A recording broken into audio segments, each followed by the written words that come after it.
지금 이 순간에도 남미에서는 국경을 둘러싼 싸움이 벌어지고 있습니다. 베네수엘라는 이웃나라 가이아나 영토의 3분의 1을 자국 땅이라고 주장하며 2023년 군대를 국경으로 이동시켰습니다. 볼리비아는 150년 전 전쟁에서 잃은 바다를 돌려달라며 국제사법재판소에 소송을 냈습니다. 왜 남미 국가들은 이토록 오랫동안 국경 문제로 충돌하는 걸까요? 그 답은 약 500년 전 스페인이 이 거대한 대륙을 어떻게 나눴는지에서 시작됩니다. 스페인이 남미에 발을 들이기 전 이 대륙에 국가가 없었던 것이 아닙니다. 잉카 제국은 지금의 페루, 에콰도르, 볼리비아, 칠레 북부를 아우르는 거대한 국가였습니다.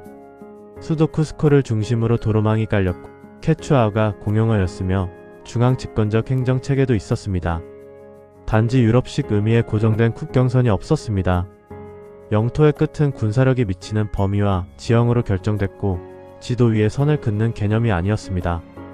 스페인이 가져온 것은 정복만이 아니었습니다. 여기서부터 우리 땅, 저기서부터 내 땅을 지도 위에 선으로 규정하는 유럽식 영토 개념이었습니다.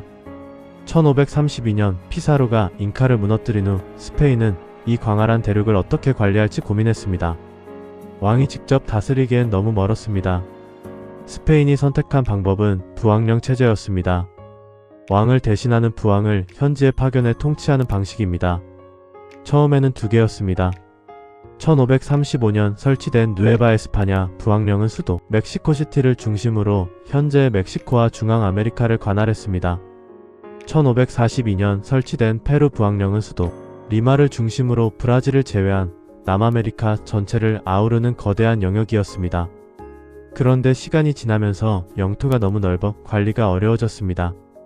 18세기 부르봉 왕조가 행정개혁을 단행하면서 두 개가 더 추가됩니다.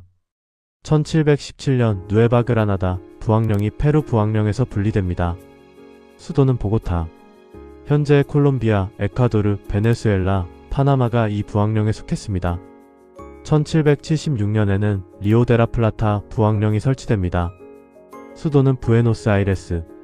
현재 아르헨티나, 볼리비아, 파라과이, 우루과이가 이 영역에 포함됩니다. 결국 스페인은 남미를 4개의 행정구역으로 나누어 약 300년간 통치했습니다. 그리고 이 4개의 경계선이 훗날 남미 국가들의 국경선이 될 씨앗이 됩니다. 19세기 초 나폴레옹이 유럽을 휩쓸면서 스페인 왕실이 흔들렸습니다. 1808년 나폴레옹이 스페인 왕위를 빼앗자 남미 식민지들은 독립의 기회를 잡습니다.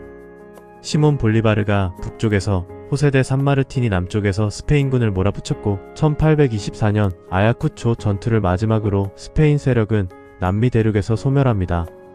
그런데 독립한 세 나라들은 국경을 어떻게 정했을까요?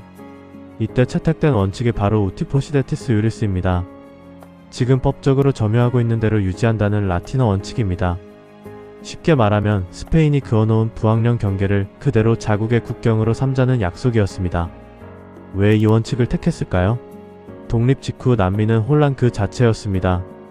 국경을 새로 협상하려면 또 다른 전쟁이 불가피했습니다. 지도자들은 지금 있는 선을 그냥 쓰자는 현실적 선택을 한 것입니다. 결국 스페인 관료들이 행정 편의를 위해 그 어떤 선들이 주권 국가의 국경선이 되었습니다. 그 선 안에 어떤 민족이 사는지, 지형과 맞는지는 고려되지 않았습니다. 문제는 스페인 문서들 사이에 불일치가 많았다는 점입니다. 탐사조차 된 적 없는 밀림과 사막지대는 어느 부왕령 소속인지 문서마다 달랐습니다. 그 대표적인 결과가 1879년 태평양 전쟁입니다. 아타카마 사막은 페루 부왕령과 리오데라플라타 부왕령의 경계가 원래부터 불분명한 지역이었습니다. 독립 후 칠레, 볼리비아, 페루 모두 이 지역을 자국 영토라고 주장할 근거를 가지고 있었습니다. 19세기 이 사막에서 비료와 화약 원료인 초석이 발견되면서 갈등이 전쟁으로 번집니다. 결과는 칠레의 완승이었습니다. 볼리비아는 태평양 해안 전체를 잃고 내륙국이 됩니다. 페루도 남부 영토를 내줬습니다. 부왕령 시대 불분명했던 경계 하나가 세 나라의 운명을 바꾼 겁니다. 1932년에는 차코 전쟁이 벌어집니다. 볼리비아와 파라과이가 차코 지역을 두고 충돌했는데 이 역시 부왕령 시대 경계가 불분명했던 지역이었습니다. 볼리비아는 이 전쟁에서도 패하며 또다시 영토를 잃었습니다. 이 국경 문제는 과거의 이야기가 아닙니다.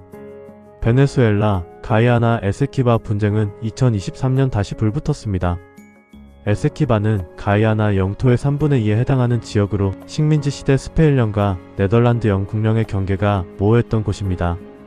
베네수엘라는 독립 이후 줄곧 이 지역이 자국 땅이라고 주장해왔는데 2023년 이곳에서 대규모 석유가 발견되자 베네수엘라는 에세키바를 자국 영토로 표시한 새 지도를 발행하고 군대를 국경으로 이동시켰습니다. 볼리비아의 바다 분쟁은 현재도 진행 중입니다. 1879년 태평양 전쟁에서 잃은 해안을 돌려달라며 볼리비아는 2018년 칠레를 국제사법재판소에 제소했습니다. 재판소는 칠레의 협상 의무가 없다고 판결했지만 볼리비아 헌법에는 아직도 바다는 포기할 수 없는 볼리비아의 권리라는 조항이 살아있습니다. 남미의 국경을 이해하려면 스페인의 4개 부항령을 이해해야 합니다. 누에바 에스파냐, 페루, 누에바 그라나다, 리오 데라 플라타. 이 4개의 행정구역은 스페인이 광산을 관리하고 세금을 걷기 위해 그어놓은 선이었습니다. 그 안에 어떤 민족이 사는지, 그 선이 지형과 맞는지는 처음부터 관심받기였습니다.